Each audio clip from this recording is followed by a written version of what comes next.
Wow. Okay, so today the market didn't just open strong.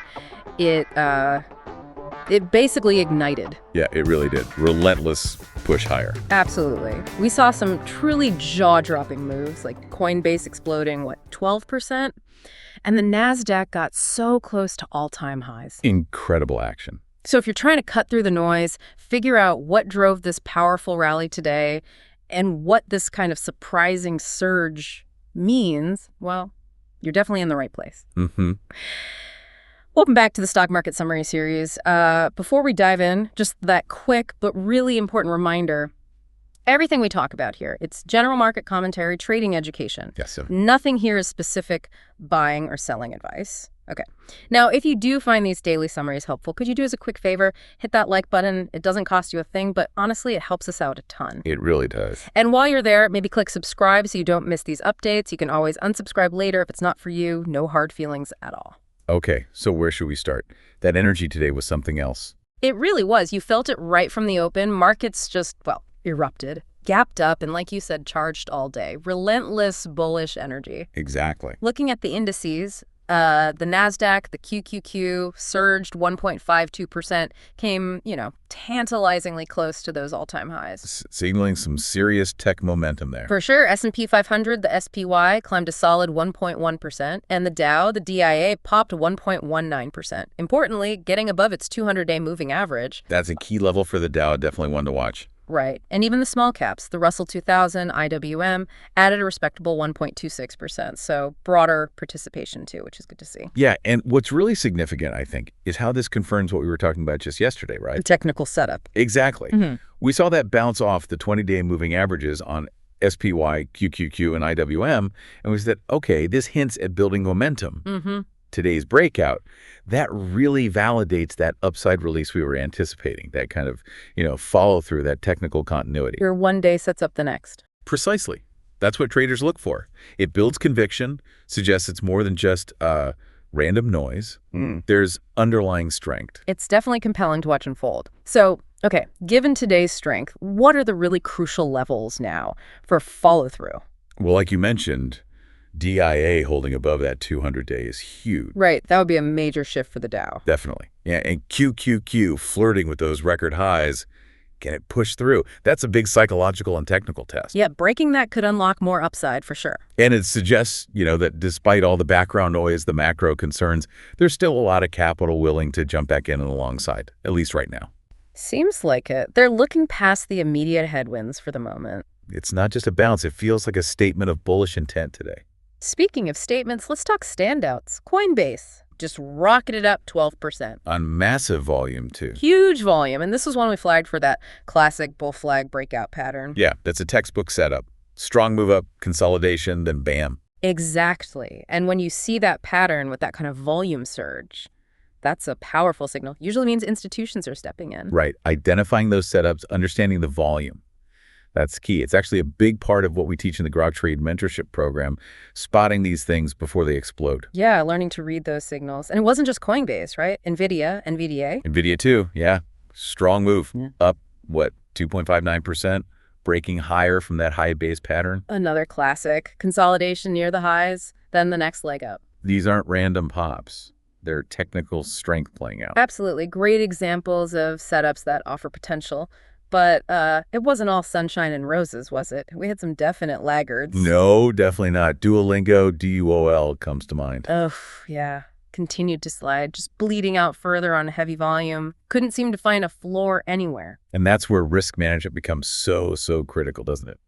Absolutely essential. It's not about winning every trade. It's about cutting the losers short, avoiding those emotional exits, or better yet, not getting caught in that kind of waterfall decline in the first place. Knowing your stops, waiting for confirmation. Exactly. Waiting for confirmed setups, respecting your stop losses, sidestepping those plunges because you have clear entry and exit rules.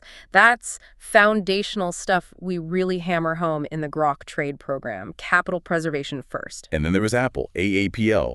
Kind of struggled today, didn't it? Even with tech overall doing so well. Yeah, it lagged, stuck at that upper resistance trend line within that symmetrical triangle pattern. Which signals indecision, right? Tightening range before a bigger move, one way or the other. Right. So while the tech sector, XLK, led the whole market up 1.81%. Big gain for the sector. Apple was sort of stuck in consolidation. Shows you that even within a strong sector, individual stocks have their own stories. Very true. Based on their own technicals, their own catalysts.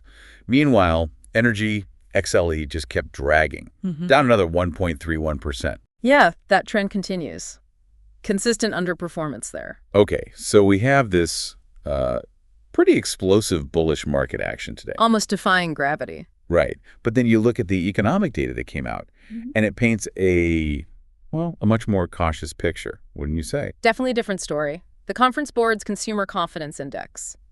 It slid pretty hard in June, down to 93.0. That's 5.4 points lower than May's 98.4. That's a notable drop. Yeah, and it seems to directly reflect those growing recession fears, uncertainty about tariffs under President Trump. Yeah, consumers seem worried. And that's critical because consumer confidence fuels consumer spending, which is what, like 2/3 of the economy? Biggest piece, yeah. So if confidence cracks, it could signal a pullback in spending is coming, which makes you wonder, how long can the market ignore that if it continues? And it wasn't just the main number. The details were also concerning. The present situation index, how people feel right now, dropped 6.4 points.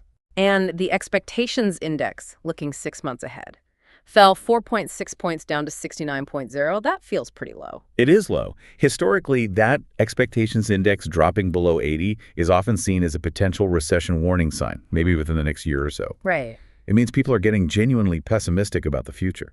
So the question becomes, how much can businesses absorb with tariff costs? How much can sentiment fall before it really bites the economy and the market notices? We also saw that sort of ongoing tension between the Fed and the White House play out a bit today. The rate cut debate. Yeah, Fed Chair Powell still sounding cautious, worried about tariff inflation. While President Trump keeps pushing for big cuts. Exactly.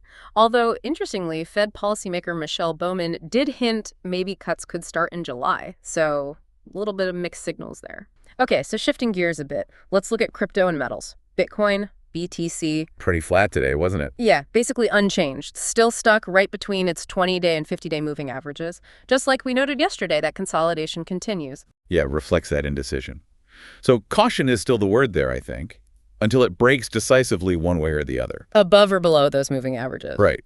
Until then, it's just choppy, range-bound, need confirmation for the next real move. Got it. And metals. Gold, GLD, pulled back. Dropped about 1.57%. Yeah. Continuing that retreat after it failed that breakout attempt back on June 13th. We talked about that failure at the time. Textbook failed breakout leading to a deeper pullback. Tried to push, didn't have the conviction, now is retesting lower levels. Makes sense. What about silver, SLV? Silver also fell, down about 1.06%. But the interesting thing there is it might be finding some support right around its rising 20-day moving average. Okay, so that's a level to watch closely. Definitely. Could be an inflection point. If it holds there, we might see a bounce. We're keeping a close eye on it. All right. Days like today, they really highlight things, don't they? You see Coinbase explode higher because of a clear technical setup. Demonstrating the opportunity? Right. And then you see Duolingo just relentlessly sell off. Highlighting the risk. Exactly. And it just underscores why understanding this stuff, why our mentorship program can be such a game changer for people serious about trading. Absolutely. Because our coaching isn't just theory. It's about teaching precise entries, precise exits, and crucially disciplined risk management. Like with Duolingo. Yeah, using that as an example. Our mentees are taught how to potentially sidestep that kind of plunge by waiting for confirmed setups, understanding risk before you even place the trade. It's not about chasing every hot stock. It's about making intelligent decisions based on a plan, protecting your capital first. Exactly. That's the foundation. And it's not just the strategies, right? It's the support. That personalized one-on-one coaching we offer until you actually recoup your investment. That commitment is key. It really empowers people, I think, gives them the confidence to handle these wild markets because they have a clear plan, the techniques, and the support. We see people get real results navigating the stuff with like a newfound clarity. Yeah, it provides that whole framework, the strategy, the psychology, the risk control, and the guidance to put it all together. That confidence, especially on days like today, makes a huge difference. So just to quickly wrap up today's action, a powerful bullish surge, indices gapping up, Standouts like Coinbase soaring. but also some notable laggards like Apple, even within tech. A fascinating mix of signals. Definitely. A day with clear opportunities, but also stark reminders about managing risk. Absolutely. Have a ticker you want us to take a look at, drop it in the comments. We really do love seeing what you're watching out there. Yeah, keep them coming. And we'll catch you in the next episode.